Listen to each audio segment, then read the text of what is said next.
All right. Ron Fowler will join us in a couple of minutes. 109 The Game, T-Town, Sports Talk Radio. He does afternoon drive there. Roll Tide, Ron Fowler, Bama Insider. In the next couple of minutes, they'll take on Ohio State.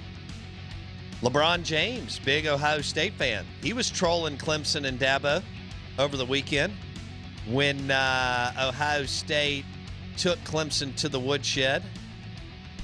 What a joke. I'm a Yankees fan and a Ohio State fan. Well, he's from Ohio. Joke. Why don't you be a Browns fan? Show me some actual fandom.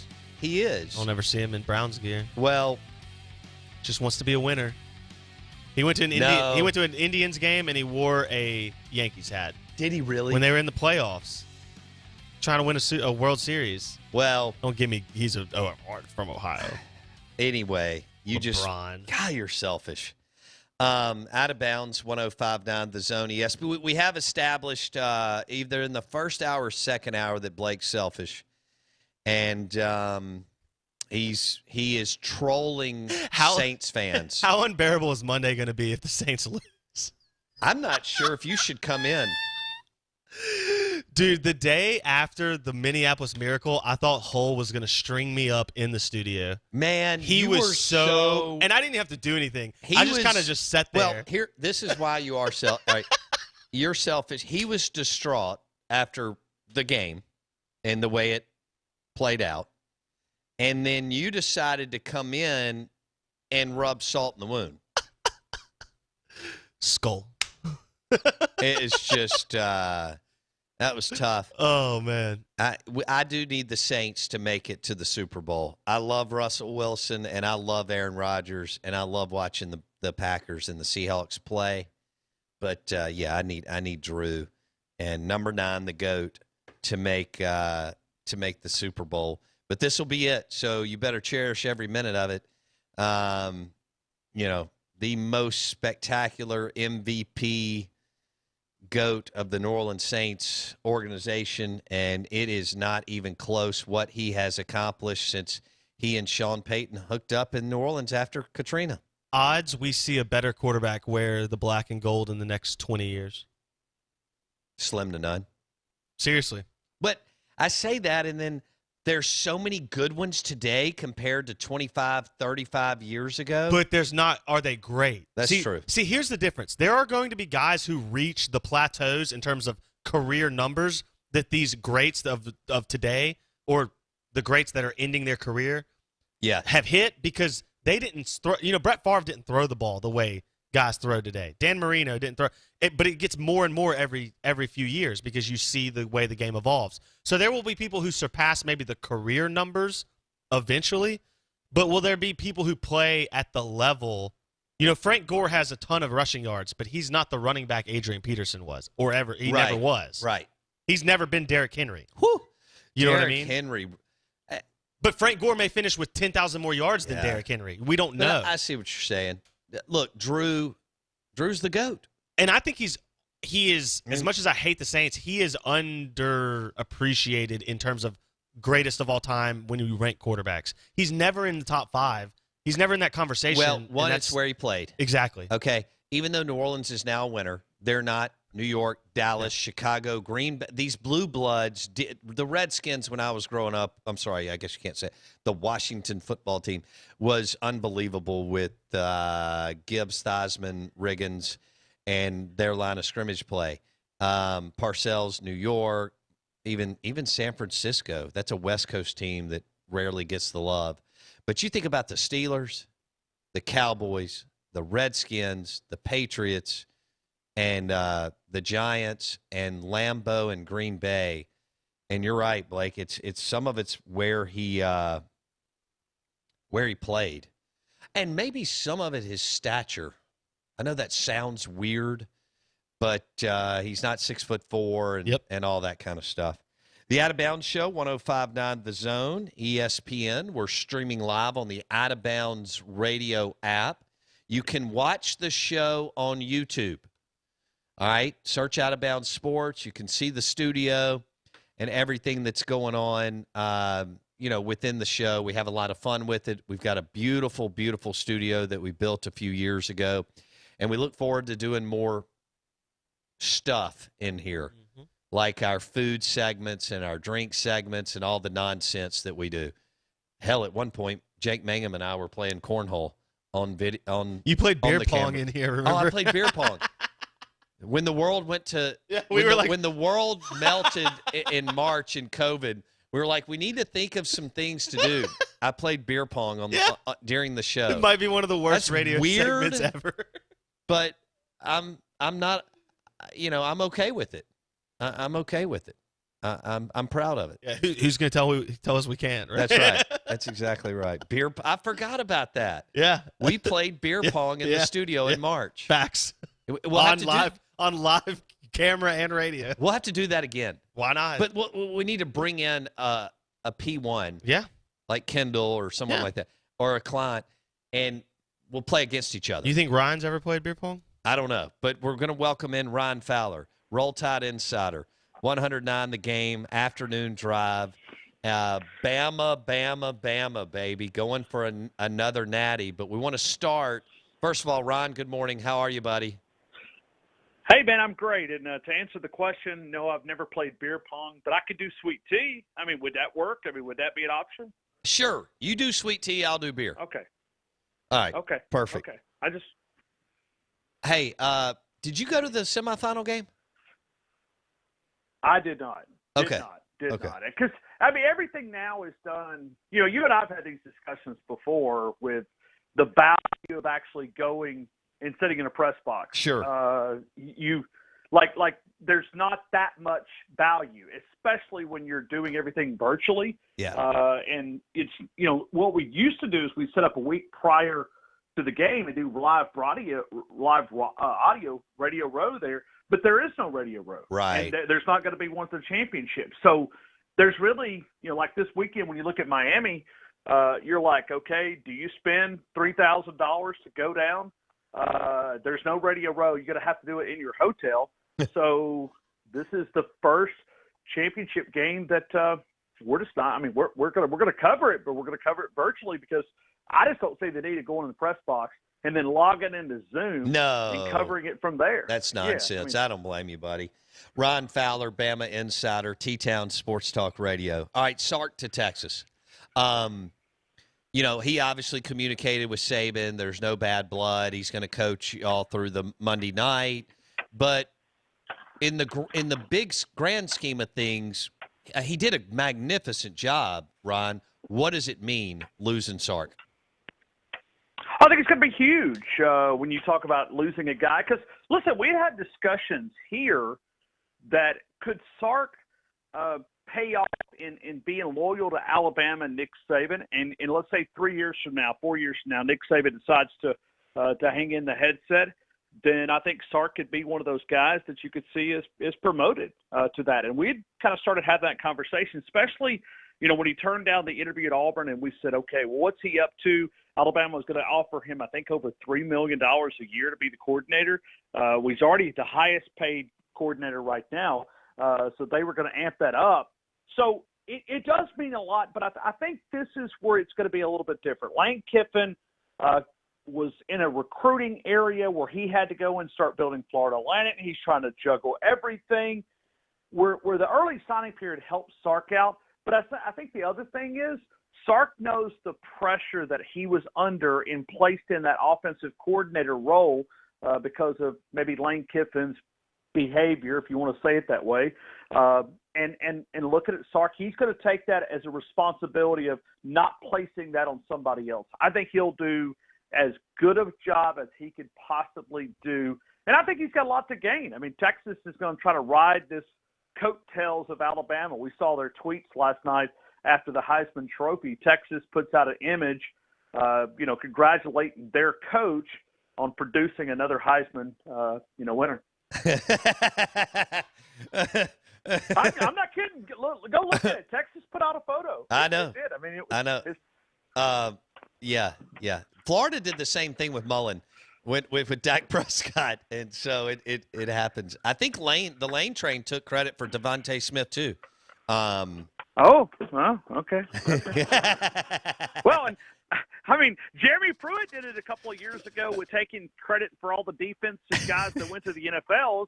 So I guess if you don't have any success, you might as well fabricate some, right? Yeah, well, there you have it. All right, so but Sark, he did everything he was supposed to do while in T-Town, right? Oh yeah, yeah. I mean, he. I heard very few rumors, if any, with some of the the issues that he'd had at previous stops. Okay. My understanding is he was pretty happy here, but I'm going to make a prediction. I don't think he's going to be successful at Texas.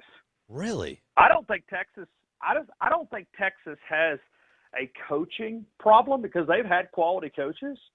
I think they have a problem that Alabama had in 2007 prior to Nick Saban arriving here. There's too many people in charge, and those millionaire boosters, they would call plays if the coach would allow them. And I just don't. I mean, I'm telling you, man, that ego. I don't know if there's another more overrated college football program of all time. No, I mean, I know it's Michigan, Texas and Michigan. Yeah. You're right. Yeah. So, but I don't think he has that personality to go and to tell those guys to shut up. I need your money, but I don't need your opinion. I don't know if Sark has that personality to do. Okay, tell me the difference between Sark and Lane. I mean, I know there's some similarities. They're both fantastic offensive minds and play callers, but you've been around both of them. So describe. Maybe. Go ahead. Yeah, maybe Sark is a little bit more physical there. I think Lane, loves to air it out and throw the hands up for the deep touchdown. I think when you look at in-game play caller, I don't know if there's anybody better than Lane Kiffin in-game. And I think he's so good that the part that I'm about to give him, not credit for is he maybe doesn't prepare the way that Sark does. And I'm not saying he doesn't prepare, but I think Sark has that advantage where he does it Monday, Tuesday, Wednesday, Thursday to get ready this Saturday. In game, I think Lane's probably a better play caller than Sark. And I think that's where Lane knows he's good at that area of drawing up those areas and taking advantage of it and finding and, adjusting and saying, hey, we see this safety creeping up here. We're going to get him deep and just looking at the different adjustments in game. I think Lane Kiffin's the best play caller I've ever seen in a game. Wow. Ryan Fowler, Tuscaloosa, Sports Talk Radio, Afternoon Drive, 109 The Game, joining us on the Abita Amber guest line. Alabama, Ohio State, Monday night in the national title game. Okay, Devontae Smith, what's he like? What kind of kid is he? He's incredible. I'm not saying that just because he won. Devontae Smith is a guy that is so quiet. I walked into him, second 26, 41-yard reception, national championship winning play. After the game, I walked in, I asked him, I said, do you realize what just happened? And he was just so humble and quiet. I said, that's probably the greatest play in Alabama history in the interview that I'm doing with him. Well, the next August, we had a media day. And he told me, he said, I want to be known for more than just that one play. Well, he did that last year, and then he decided to come back. And today, I found the graphic. Today, 1 year ago, he said that he wanted to come back. He had unfinished business to take care of. That was his tweet of coming back for his senior season. And I guess last night was that chapter in that unfinished business. But there is one other chapter, and that's to come back and win a national title. Incredible player. And Saban talked about what kind of young man he is. You know him. I just think it's so cool when these guys are like 0.001% talent and elite, Ryan. Yes. And they're also super young men. Isn't that cool? Well, yeah, and I think we talk to players all the time, and sometimes they say the right things, but you don't really find that it's genuine. When you listen to Devontae Smith, I think when you make him talk about how great he is, he gets very uncomfortable. It's just one of those, you're almost like you're embarrassing him because he wants to talk about his team. He wants to talk about his offensive line. He wants to talk about his quarterback. He really is very uncomfortable when you really want to ask him about his achievements. And I guess some of the great ones do that. Some of the guys, are able to do that. They're kind of embarrassed of their achievement. Johnny Musso's another one. You can interview Johnny Musso, but if you bring up one thing about his stats, the interview just goes cold. And it's Devontae Smith kind of reminds me of that type of personality. That's cool. I'm cheering for that guy. Devontae Smith won the Heisman last night, wide receiver at Alabama, and as Ryan just referenced, he's the one that caught the walk-off from Tua against Georgia in the national. And he was a true freshman at that time. He was. Yeah, that's incredible. And he looked at after the sack. Now, for folks that may not know the inside story, he looked at Tua and said, "I'm going to bail you out. Throw me the ball. I will get open." And for that wide receiver as a freshman to do that, wow. Pretty incredible. Look over to Tua and say, "I'm going to cover you. I'm going to bail you out. Throw me the ball." And wow. I mean, and if you look at Tua, I mean, he looked the safety off for just a second, but I don't think there was any doubt he knew where he was going.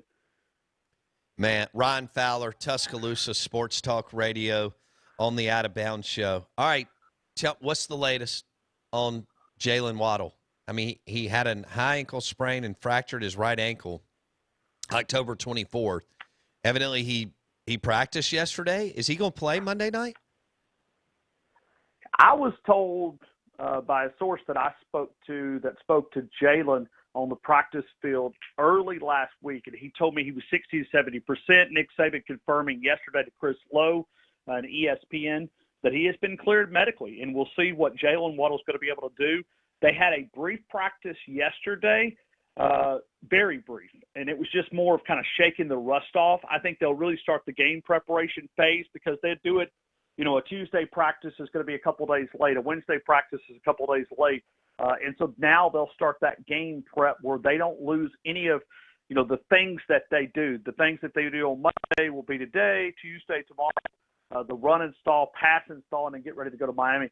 I think as long as Jalen's 80%, 75, 80%, I think he's going to give it a go. Wow. I just think that he's busted his butt to get ready, and credit to the medical staff of getting this guy the opportunity. He wants to play. Now, anything can happen. He could go out and, tweak it, or maybe it doesn't feel comfortable, and I think the medical staff would make a different decision. But as we sit right here, I think Jalen Waddle will at least give it a go. All right. Everybody likes a little trash talking on Twitter. And Twitter and sports are I know perfect. Where you're going. Yeah, you do, big dog. All right, so Bama insider Ron Fowler, Tuscaloosa Sports Talk Radio on 105.9 The Zone, ESPN. Nick Saban's daughter tweets out yesterday that Ohio State is basically trying to bail on the game because of COVID and postpone it and so on, and then maybe even alludes to trying to get Justin Fields healthy because of the shot that he took against Clemson. What was your reaction to and then she, I guess, deleted the tweet or whatever.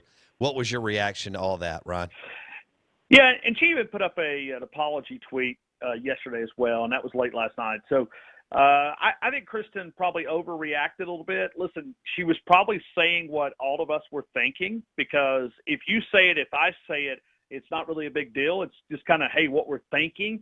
And that's my thoughts, too. I mean, the Big Ten, they've done a disaster of managing this COVID-19. Sure. If I had a son, I wouldn't let him play in the Big Ten just for watching them and Kevin Warren and all the mistakes that they've made around COVID-19. I've got more respect for Greg Sankey. But going back to your question, if you and I say it, it's not that big of a story. If Kristen Saban, the daughter of Nick Saban, makes that type of statement, it becomes headlines, and it did. And I think she's going to have to back off. She's pretty vocal on Twitter, and I enjoy people being upfront and honest. But you also got to remember, Nick Saban's style is not to give any material to the other team.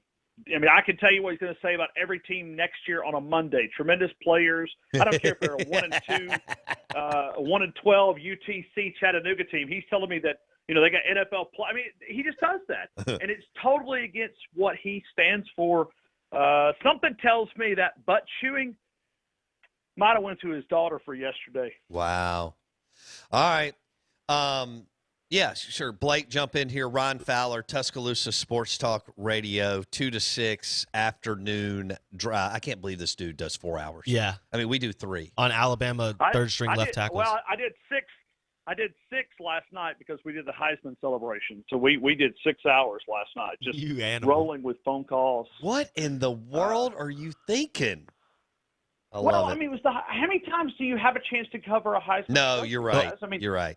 Well, and that's my question, Ryan, is based off of that. Not only was it a Heisman winner, which Alabama surprisingly has only had a couple of, but it's the first receiver in 30 years. It's the first non-QB running back in 20-plus years. Are you surprised not only that Devontae won it, given that he was going up against Mac Jones, Trevor Lawrence, and Kyle Trask, and Lawrence might have won the career award, so to speak, but are you surprised that he won it by so many votes, that the country was willing to say, hey, even though we're a QB country, we recognize that Devontae Smith really is the best player in college football? Yeah, and I think a lot of people took it serious. I did. I mean, as a Heisman voter, you look at the Bama guys, and I put all 3 Bama guys on my ballot, and I know that's probably, people say was disrespectful, but you go through and you read the criteria and what they commission us to do. It's not a career award for Trevor Lawrence. I couldn't find statistics that would back up me voting for Trevor Lawrence. I mean, he did not. I mean, if you look at the averages, he just didn't have the numbers. And you could look at Kyle Trask. I think Kyle Trask, if I had a 4th place there, I would put him in there because I think he's had an incredible season. But you look at what Najee Harris has done. I know he's not going to get credit. He may win the Doak Walker Award, maybe some other recognition. Guys, he's put this team on his back, especially after the injury. Devontae Smith doing the same thing. But, I mean, you could really make a case for all 3 of the guys. Mac Jones, maybe the best single season from a quarterback in Alabama history. The first guy to go over 4,000 yards. He's managed all this. You could make an argument for Mac Jones, Devontae Smith, or Najee Harris. It's pretty remarkable. I think last 20 years, there's only been 3 non-quarterbacks that have won the award, and they're all from Tuscaloosa. Running back Mark Ingram, running back Derrick Henry, now wide receiver, the first in the SEC history to win a Heisman, goes back to Devontae Smith. Man, can you believe – I've only got a minute, Ron. Can you believe what Derrick Henry's doing in the NFL? Oh, my heavens. But, I mean, look at the workhorse. 395 carries in that Heisman campaign in 2015. Broke all types of records. Broke Herschel Walker's single-season record. I mean – okay, you covered him. He's a beast. You covered him. How big is that guy? My gosh. That's huge. He's like a freak. But now remember, the biggest strikeout in the history of recruiting, Tom Luganville said he couldn't play running back in college. Did Luke say that? Yes. He thought he was like a tight end or something. Interesting. All right, Fowler. Yeah. Be good, buddy. Don't tell him I said that now. You tell him I said that, I'll get in trouble. I'm going to text him you right guys now. Have an awesome day, man. All right. See you, dude. Okay. Ron Thanks. Fowler, Tuscaloosa Sports Talk Radio. Thanks for listening to the show. Hit the podcast. Search the Out of Bounds Show on Apple Podcasts, on Spotify, or on Podbean. Thanks for listening. Please hit our Facebook page. Search the Out of Bounds Show.